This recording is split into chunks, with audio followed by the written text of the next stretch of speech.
Welcome to Central Florida Beyond the Soundbite, everybody. This is the podcast that's covering politics up and down the I-4 corridor. There's so much to talk about.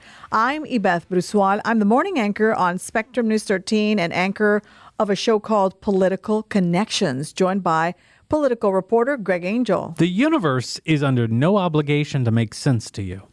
I think my mom said that to me one time. That's Neil deGrasse Tyson.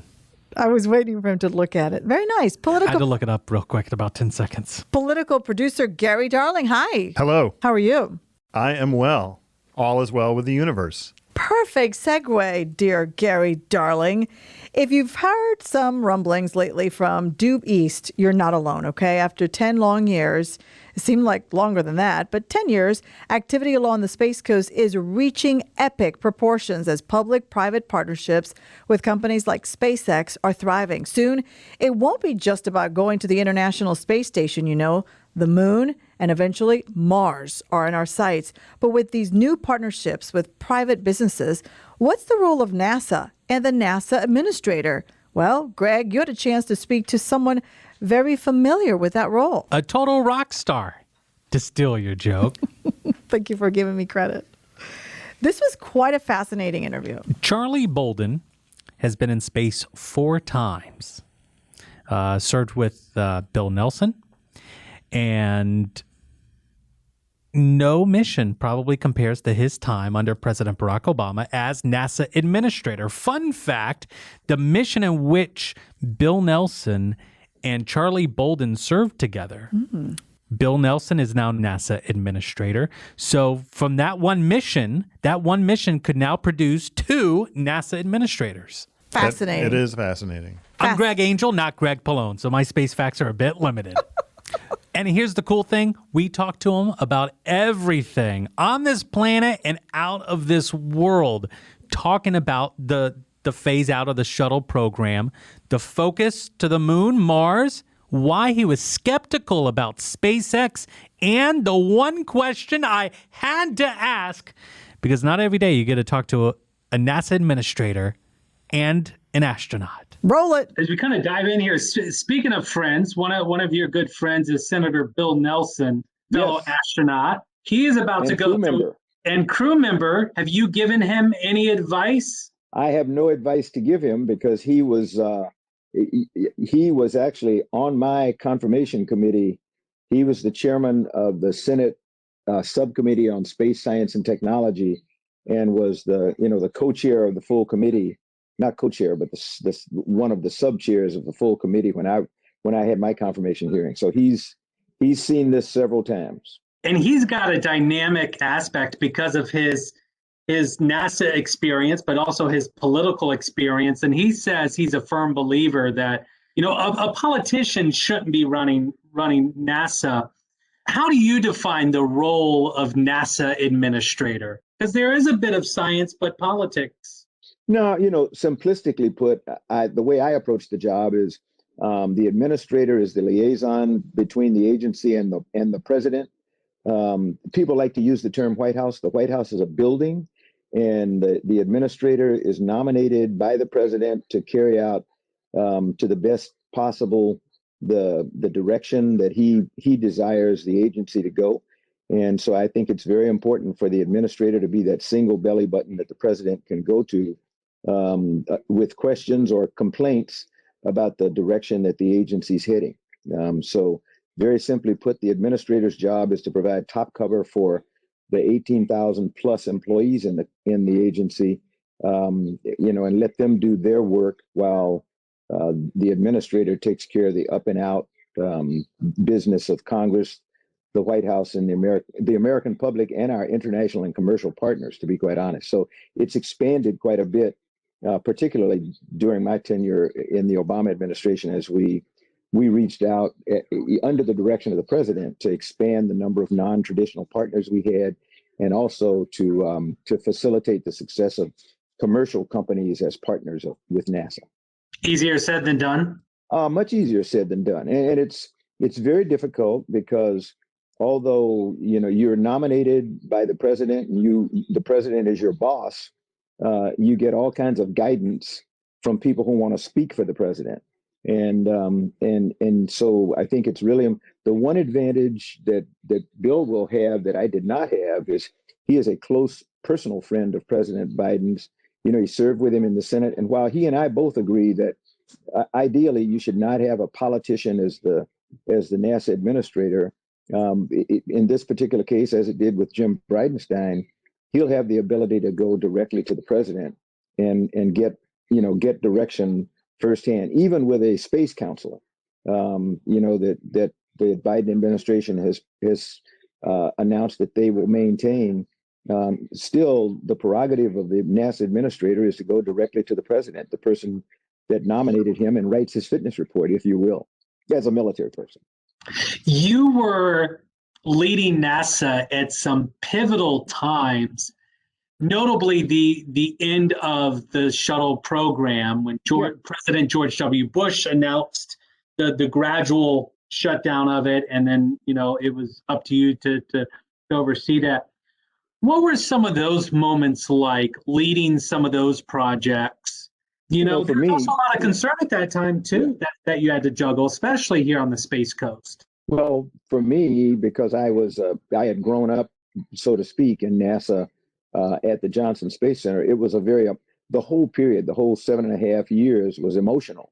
It was an emotional roller coaster. There was no question that we needed to phase the shuttle out. I had been a proponent of that a long time ago, because I really believe that if we are going to go back to the moon and on to Mars, shuttle was not the right vehicle for that. It wasn't built for that. It was to be a low Earth orbiting transport vehicle for people and things. Many of the people who had been in on its design, I think much to their chagrin, or much to my pain, they tried to come back and say, no, shuttle can do everything. We can fly different variants and do other kinds of things, and we can get to the moon and we can send people on to Mars. The problem with shuttle was its incredible cost for the infrastructure, and the fact that NASA was trying to run an airline at the same time they were trying to be an exploration organization. But although emotionally difficult, there was no policy question about the fact that shuttle should be phased out. So, I dealt with the emotion, but took care of the policy part of it. One that was more difficult was the termination of Constellation.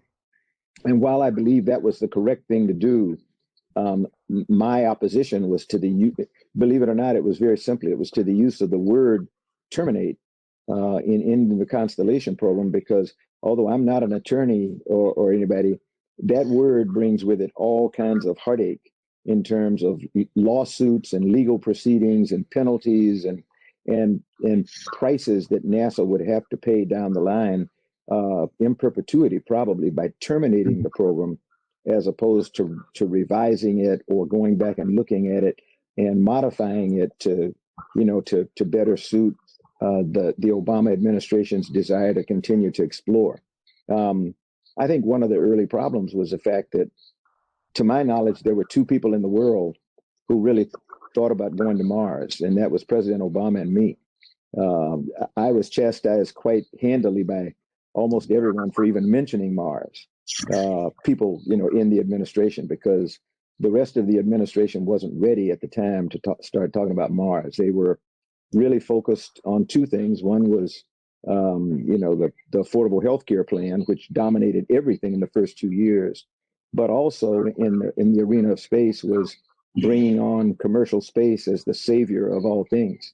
And while I was a firm believer, let me put it this way, I was a healthy skeptic about the capabilities of commercial space.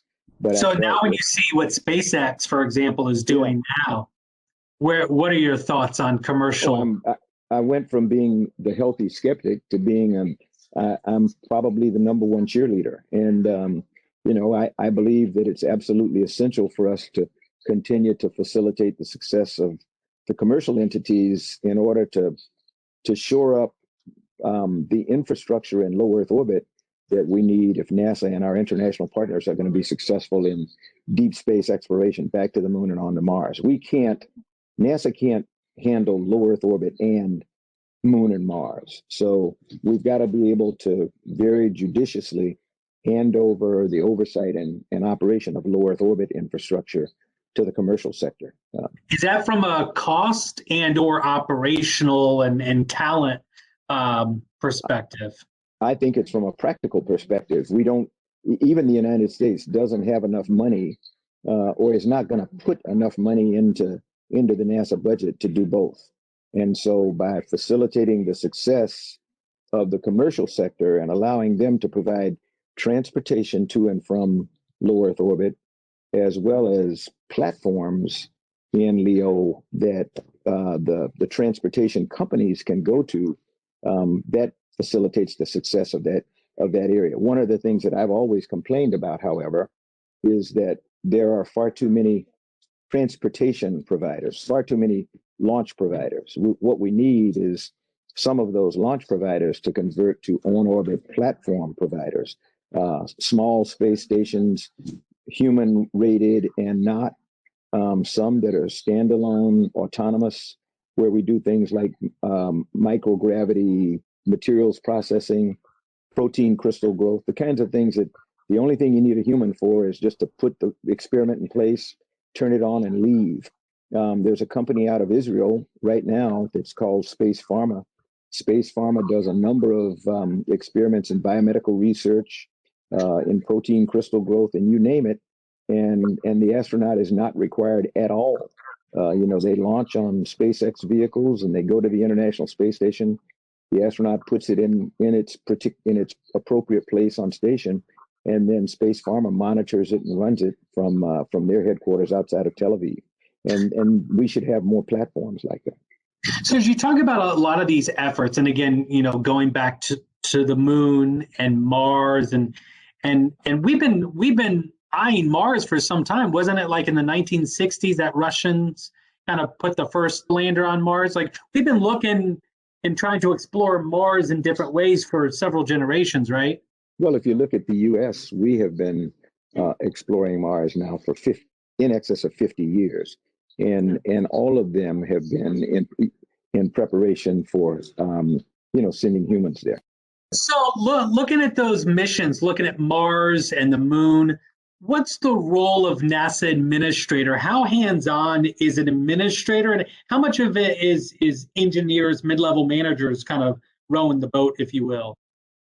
The people rowing the boat are the worker bees. Everybody below the rank of or below the office of the administrator, from your associate administrators who run the 4 mission directorates, down to the center directors and the engineers who work for them. Those are the people that row the boat. The administrator is sort of like the coxswain, if you want to put it in rowing terms. He's the person, or she is the person that's setting the pace, calling stroke, and looking around at the other ships the other boats in the water, and deciding what pace should we row and everything else in order to stay ahead. And so I think that's one of the principal jobs of the administrator. And if you want to put it into a racing analogy, with shells and the like, our international partners are the other shells in the water, on the Potomac River here. And while the spirit of competition, we want to win, we also want to see them do well, because as they do better, we do better. If you want to have a really great team that continues to go to higher and higher levels of performance, then you need somebody who pushes you. You need partners and competitors, and or we coin all kinds of phrases. Sometimes I call them compartners or part competitors or something. I don't know. You can make some kind of name that says your partners are also your competitors, because today the competition is not one nation against another nation or one company against another company. It's a competition of ideas. People talk about diversity and inclusion all the time, and I think the reason that we struggle so with it, and a lot of people don't agree, with it is because they fail to recognize the fact that the best performing organizations are organizations that have diversity of thought and ideas and input. And the more NASA can encourage our international partners and our commercial partners to come up with ideas that differ from ours, and sometimes contest ours and challenge ours, the better we're going to be. Everything that we did during my administration, the final result was not NASA's original idea. In almost every case, it was either some compromise that we reached with an international partner on a way we were going to do a payload or a satellite or something, or a compromise with our commercial partners. Well, expanding off of the relations there, and you also spoke about the importance of race and inclusion and diversity. I believe in 2016, you gave an interview to NPR where you spoke about being a Black man and the challenges even getting into the Naval Academy. And you wouldn't be where you are today had you not got into the Naval Academy. And then when you came on board as NASA Administrator, you talked about, one of the main goals, trying to encourage kids to get into science and math. How important is that as a NASA Administrator to being able, here on the Space Coast, we consider that where elementary and middle school, these kids see the science day in and day out with the rocket launches in their backyard. Mm-hmm. How important is that as an administrator to take that approach, to preach about inclusion, diversity, and getting kids inspired in the mission? I think humility taken into consideration is as humble as you want to be as the NASA Administrator. The unfortunate or fortunate fact is you're the voice and face of the agency. So you're the voice and face of the most respected technological organization on the planet, to be quite honest. And I think that as I do with my work in the Marine Corps, as President Biden's trying to do now, as President Obama tried to do, it has to come from the top. Military leaders today, as we try to stamp out racism and extremism in the military, if the service chief isn't the person that's the champion for diversity and inclusion, it doesn't get done. And I think people are starting to realize that more and more. When the leader doesn't believe in it, or the leader opposes it, it doesn't happen. And so I think it's critical for the NASA Administrator to be the diversity champion for the agency. I actually call myself the diversity champion, and everybody in the agency and all of our partners, international and commercial, they knew that, and they knew it was really important to me. One of the things that makes me feel really good about Senator Nelson is that, as long as I've known him, he's demonstrated his commitment to diversity and inclusion. If you walk in his office when he was a senator or a congressman, he always tried to have folk who represented NASA in the offices, interns and the like, and frequently they were women or people of color. Among his chief advisors were always women and people of color, and that was a consistent thing you saw. I think he will be a champion for diversity and inclusion, and people frequently, some of our detractors used to complain about the fact that NASA was so involved in diversity and inclusion efforts, or that we were reaching out to expand the number of international partners to what we call non-traditional partners. People found, particularly people on the right, tended to use that as a bludgeon to go against President Obama. That he was asking NASA to do things that's not NASA's business. Mm-hmm. It is NASA's business. In the 1958 Space Act that established NASA, it established education of the masses as one of its principal duties and responsibilities. And President Kennedy, even in his speech about going to the moon, the part that people missed was how we were going to use science and exploration of space to bring people together. So, people tend to forget that when they look at what NASA and the NASA Administrator are doing. Last couple of quick questions for you, talking about the challenges. Challenger, Columbia, sometimes administrators also have to look at the risks and rewards, as we've lost women on various missions. How does an administrator approach some of those challenges of tragedy, if you will? I was very fortunate in that we did not have a vehicle loss during my tenure, but I had lived through Challenger because Challenger occurred 10 days after I came back, after Senator Nelson and I came back from our first flight in space aboard Columbia. And then when we lost Columbia in 2003, February 1st, that was, both accidents were very personal because they involved friends or people that we knew pretty well and that we respected a lot. But I think the big thing is for the administrator to step forward and sort of be a caregiver, to be a compassionate person, to help everyone in the organization understand that loss of members of the family is not only something that may happen, but in all likelihood, because we're in risky business, will happen, and we have to be prepared to deal with that when it does occur. I think the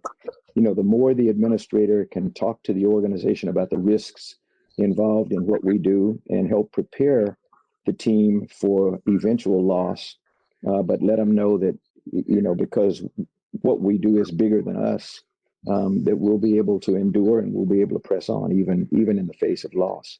And I think administrators before me did it very well. Let me ask Charlie, the astronaut, that thought. You're in the back room starting to suit up. Like, where does it start to sink in? Is it, walking down the ramp to get into the van? Is it on the drive over? Where is it that it sinks in like, all right, I'm loaded up to quite a bit of fuel and I'm about to take a ride? Well, since you asked me about Charlie the astronaut and not astronauts in general, I'll speak for Charlie the astronaut. It never does. That thought never sank in 4 flights. What sinks in really strongly as you approach the flight, but particularly once you get strapped in and you start looking around, is, man, there's a lot of stuff here, and I just want to make sure I do everything properly. I don't want to do anything that's going to put my crew in jeopardy. And you realize whether you're the commander or the pilot or a mission specialist, I've got a job to do, and I need to do it well for us to safely conduct this mission and get everybody back home. And that was particularly number one on my mind the 2 times that I flew as a commander of a mission. The fact that it was my job to get my crew and my vehicle into space and back home safely. And if I did that, everything else, nothing else mattered. So if you're talking to a group of 5th graders in Brevard County and they're asking you, what is it like at launch? How do you describe it? I mean, I imagine you kind of, flat back, strapped in. Like, at what point do you start to feel some rumbles or something? Let me tell you, 5th graders ask that question a lot too, and they like to ask, "Were you afraid?" And I tell them, I don't ever remember being afraid. I was apprehensive, and then I have to explain what that big word means, and I explained that apprehensive means I was concerned that I do the right things. I wanted to make sure that I remembered all of my procedures, that I knew where to look if something happened, and that I would be able to help protect my crew. And 5th graders can understand that. But when they ask you what's it like, I mean, the rumbling and stuff starts when the solid rocket boosters, when the main engines ignite with shuttle. As you may remember, the vehicle, because the main engines were kind of canted for ascent. The vehicle does what we call a twang. It really tilts because it's held up by those 8 bolts that hold the 2 solid rocket boosters to the launch pad. And so it did this twang. It went for a while and then bong, pound, kind of came back. And that took about 7 or 8 seconds. And it was perfectly timed such that when you got back to vertical, the solid rocket boosters ignited, and man, the twang turned into the just incredible vibration that, as good as the simulators were, they could never simulate the frequency of the vibration, and you're just shaking and rattling all over the place. And you can feel yourself sink back in your seat ever so gently. And that begins the first of a number of dynamic changes for the 8.5 minutes that you're going to space. Once the solids separate, it gets really quiet and very, very smooth. So you went from all this shaking and rattling on the solids to to just a nice smooth ride, like you're in a big limousine on the newest superhighway. And as you get to the end of the acceleration part of the launch, about the 7-minute 45-second point, you can actually tell the main engines are starting to throttle down as the pressure on your chest builds, because the acceleration on the vehicle is going up as it gets lighter and lighter as it gets rid of fuel, but you're going faster and faster, and you get to about you can feel about 3 Gs across your chest. I like to tell kids that it's like having a couple of gorillas sitting in your chest, but you just, you go ahead and take deep breaths and exhale and inhale, and in about 45 seconds, it's all over, and you pop up in your seat, because now you have nothing pushing you along, and you're in microgravity and you're floating. So gravity has been overcome. It's still there, but it's been overcome by the speed of the vehicle that's creating this centrifugal force that's fighting against gravity, and you're stuck in the middle floating. Is it the same level of adrenaline on re-entry? It's different on re-entry. I mean, the ascent starts immediately, because when the 3 main engines ignited on shuttle, and I imagine it's the same on Soyuz or anything, you literally hear this explosion. It's just a boom, and they go boom, boom, boom. The vehicle, the main engine's light, and you're 200 and some odd feet up in the air, separated from the main engines, but you can hear it going through the superstructure, and you can feel the vehicle kind of rumbling and everything.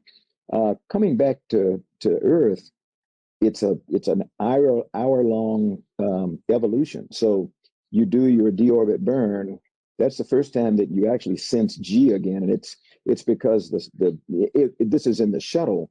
The deorbit burn was done with 2 engines that we call orbital maneuvering system engines, and when they ignited, they essentially put you in about a 1G environment. So you literally were pushed back in your seat, because the vehicle was turned around backwards to slow you down.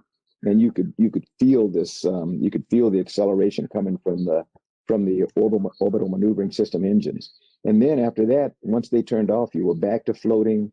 Very gentle re-entry for the first half hour until you got to the atmosphere, and then the vehicle began to make these really slow, nice, easy sweeping turns to burn off energy. To be quite honest, as it heated up coming through the atmosphere, and it was farther and farther down in the atmosphere you could feel the gradual onset of gravity. So it's a much more gradual onset of that kind of physical feeling compared to ascent. Where ascent, everything starts out right away, and it gets better the farther you go along. It gets more and more peaceful. Entry is just the opposite. It starts out incredibly undynamic and peaceful, and by the time you go subsonic. When you go subsonic, about 3 minutes from your touchdown, you're roughly, you're miles up in the air above the landing site, and you can feel the vehicle kind of dig in as it goes subsonic. You actually get just a little rumble, a very gentle rumble, and then the commander and the pilot start to fly the vehicle, and the next thing you know, you're on the ground. So I imagine you like a glider. You come down, wheels touch down at KSC. Yep. Parachutes come out. You ever kind of take the helmet off and say that was a hell of a ride? Every time. You didn't take it off right away, but everybody generally comments. If you did your landing okay, then everybody compliments the commander on a nice landing. So my 2 landings, I got complimented by my crew because I did a pretty good job.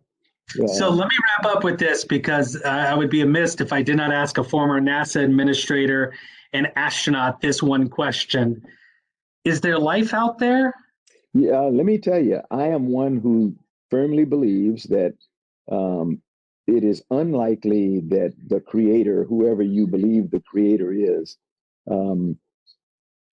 put this giant universe together and only picked one teeny weeny little planet in the whole universe on which to put life. So I don't have any evidence to prove it, but I, because of my faith and other things, I think there is a very, very good chance that there is life elsewhere in the universe. The problem right now is we don't have the technological capability, the speed with which to go visit other solar systems or even other galaxies, and so we'll have to wait unless they come to us and reveal themselves. Question everything, believe in anything. Yep, I believe it. That's a good philosophy. Charlie Bolden, I really appreciate your time. Thank you very much. Oh, thank you so very much. I enjoyed it. Greg Angel with former NASA Administrator Charles Bolden. All right, back in a minute. This is Central Florida Beyond the Soundbite, an exclusive audio presentation from Spectrum News 13. Spectrum News 13 has always been your trusted resource for local, up-to-date news and information. Now we're offering all of that wherever you are, featuring the same team you already rely on. Download the Spectrum News app exclusively for Spectrum customers.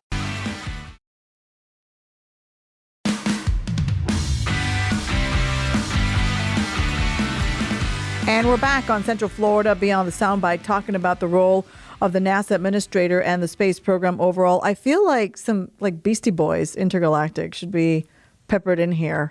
Very nice. Somehow. This interview was fascinating. I've been in his midst once before nearby, and he's like, please call me Charlie. He's like accessible. He's like down to earth. Yeah, it was a nickname he No actually pun got intended. at the Naval Academy. Okay. And growing up, and friends call him Charlie. So, big picture, go back to the moon. Are we pushing or pressing our luck? I mean, what's your take on everything after you had this conversation with I think based on the conversation and then others, I think there's more optimism now that NASA has the ingenuity, the engineering, and the full force thrust to make Mars a reality, to make the moon a reality, and to, they want to hit these marks of accomplishment and these milestones in the history. And I think the focus is there, and the money's coming right along with it. The Biden administration is looking to increase the budget for NASA. As long as the money's there, there's a possibility. I think the other thing, too, is the technology has advanced so much. And safety. Safety yes. is very important. I mean, it's the most important. It's number one. Mm-hmm. But back to technology, we went to the moon in late 60s, 69 through 72, 73. Think about that kind of technology. Think about computers at that point. What we have everybody carrying around in their pocket is probably more powerful than what powered those moon missions. That's mind-blowing. And look at how NASA has grown as well, in that it's not just itself and not just international partners, Russia, Japan, Israel, so forth and so on, but look at the partners like SpaceX, Blue Origin, Boeing, and others who are now making their own investments into these missions, trying to win contracts and things like that. And Charlie Bolden said he was a healthy skeptic at first to commercial space flight. Why? He knew the shuttle had to go. It was built for low orbit operations and missions, but to go beyond that. And it was a question of, can they really pull this off? And now I asked him, looking at what SpaceX is doing now, and in our conversation as he spells out, he says, quote, I went from being a healthy skeptic to probably the biggest cheerleader. And I think when there's money to be made, right, the private sector is king for not, cutting corners, because if there's money to be made, we cannot drag our feet. We have to have safety standards, and goals and criteria need to be met. But the faster we move, the more we accomplish, the more money there's to be made. And for taxpayers, we're not footing 100% of the bill. And that sounds really good to a lot of people. What about Mars? Forget about what happened with Apollo 13, a Mars trip, like a cross-country trip, while the moon is just a few houses down the street. That sounds so weird. Are we ready? Well, the whole idea is right now it takes, 9 months to get to Mars. The moon you get to in 2 days. So the Apollo 13 thing was they had a problem. They were able to get back, and they had just enough supplies, oxygen, whatever, to make it back to Earth. You're talking about a 9-month trip at worst, I guess, one way, and you still have to come back. And I guess the question is, will any of us see humans on Mars in our lifetime? I don't think so. I just took a deep sigh because I'm looking at my age. I'm going, ooh, I don't know. And it makes me, let me go back to something you just said a second ago, Gary, about the supplies. It reminds me of another podcast that we did recently with Greg Pallone. We talked about the water situation, taking water that is so heavy. He said something like he had seen some of the estimates, like for taking 1 gallon of water would be like $1 million in cost, because and how much water you would have to take for traveling that long amount of time. I mean, back. And back, right. Well, and that's why I wonder, the first astronauts to go, are they astronauts that are basically... Are they not coming back? They're being told, you're going to Mars, and you ain't coming back. Yeah, but I mean, that's a thing. I don't think that they would go for a mission like that. I think there has to be a return plan.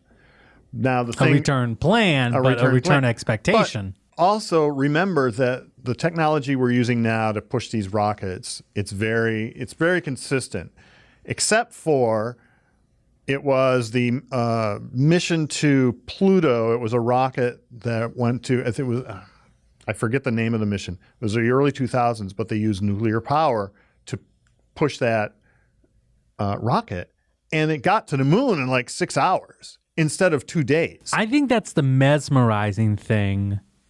In the conversation with Charlie Bolden, he's describing literally being buckled into the space shuttle. And this was a guy, he was a commander for 2 of the missions, also the pilot. And, you just hear the and then like the G-forces. But hearing his experience of what it is like to ride the space shuttle. And, I asked him, like, did it ever hit you? Like, what you're strapped to? Like, you're like Coyote, Right. And he says, no, we were never scared. We were never, it never phazed any of them. And here's the thing, and you are a budding pilot, right? Can I say that? Trying to be. So but. I think people who are into travel, air travel, are wired differently. You have to compartmentalize. I can't believe I just said that word, by the way. It's a very difficult word. Get it straight. I will never bungee jump. I will never do you see what I'm saying? Jump out of a plane. So the fear factor that the common mere mortal will feel like, oh my gosh, they're he or she traveling to space, they're wired differently. And they put that literally all the way to the back, and it's go time. It's game time. They're trained and they know how to do that. Dude, every single time we talk to an astronaut, and I know you had this one, but Captain Bob Crippen, I've had the chance to interview before, John Young, may he rest in peace, and so many others. You just want to hear them like read the back of a cereal box. I don't care what they have to say. I just want to hear stories, everything about their life. And a lot of these people start out as test pilots. Oh, sure. Well, because it was the military. And back to Greg's point about the G-forces going up into launch, we just had a flight readiness review for Crew 2 a few weeks ago, and they said one of the quotes that came out of that was, the most dangerous part of the mission is flying through air, because that's where you get the G-forces, you get all that resistance, the going through maximum density of the atmosphere. Once you get out into space, it's freewheeling and you're good to go.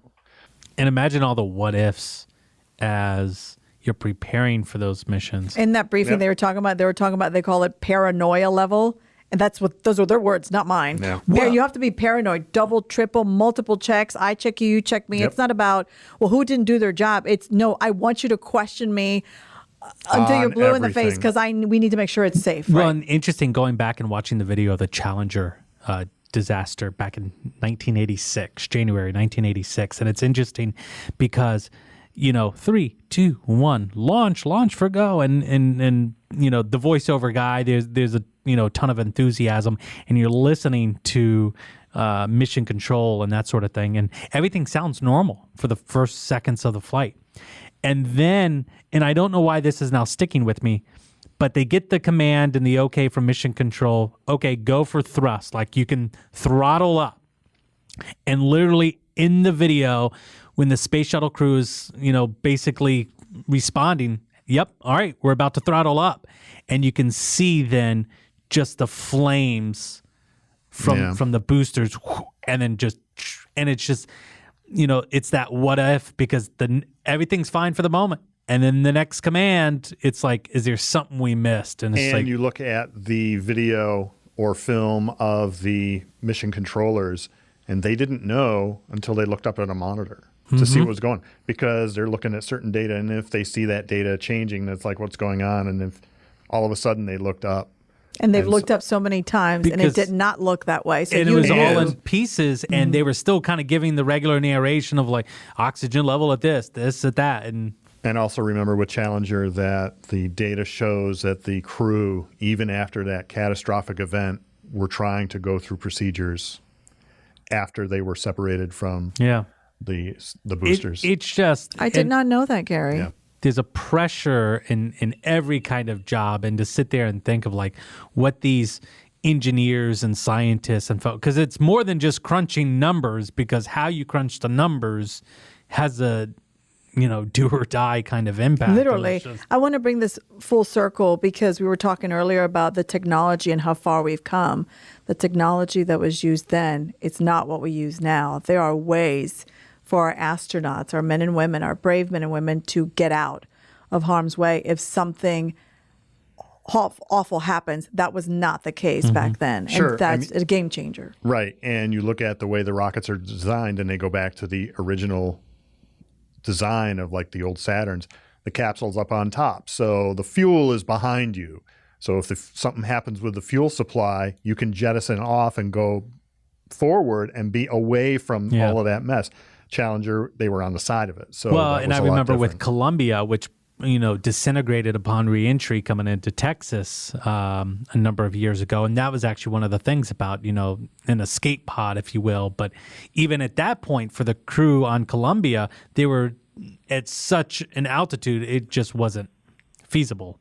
Right, and they had done tests actually. This goes back to before even Mercury, and he lives in Orlando. Joe Kittinger. He was considered a pre-astronaut, went up in a balloon 120,000 feet. That's 20 miles with nothing but, he had a suit on and jumped.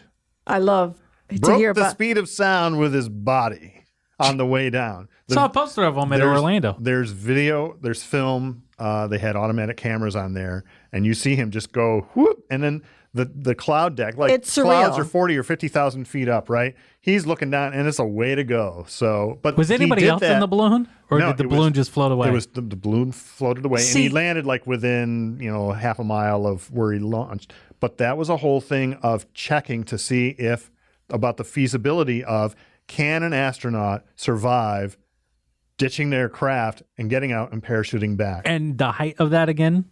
120,000 feet. That record's since been broken, but that's what I want to know. We got to get Joe Kittinger on the podcast. We have this. The reason for that height is that you're now at the very edge of the atmosphere. And that's that magical number. It's the atmosphere that's the problem. That's what causes a lot of the the angst.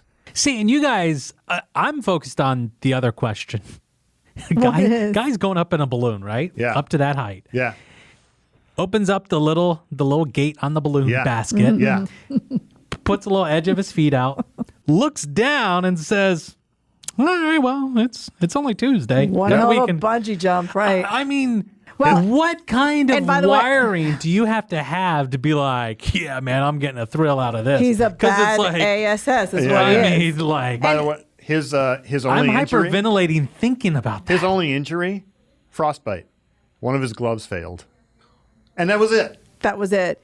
And he's in our midst, by the way. He's in town. There's a park named after him, Joe Kittinger, right by the 408 by Lake Underhill. It's got a really cool fighter jet that a lot of locals raised a lot of money to put up. And so it's got his name plastered, and he goes to eat at Linda's La Cantina Steakhouse. The servers tell me. You run into him often? I not often enough, but his wife Sherry has always been gracious enough, and she used to be my front neighbor. So when we were kids, Joe Kittinger used to visit a very young Sherry at her parents' house, and all of us kids would gather around on our bikes and go, "Oh my God, that's Joe Kittinger." Yeah. Wow. Yeah, this is in the early 80s. Really neat stuff. Fascinating person.